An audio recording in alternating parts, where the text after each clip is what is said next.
Hi friends, మా పిన్ని అయితే మా కోసం ఏం వంటలు చేసిందో చూద్దామా.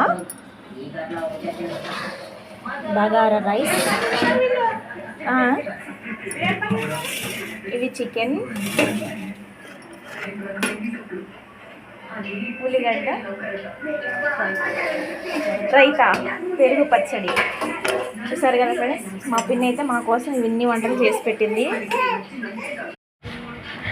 ఆమె అక్క, ఈ అమ్మ చెల్లి, ఈయన మా తమ్ముడు సాఫ్ట్వేర్ ఇంజనీర్.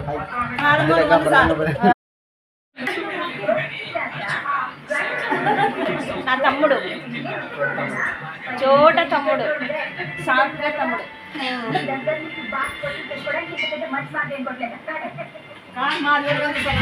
అందరూ ఇస్తారు. హాయ్ చెప్పు.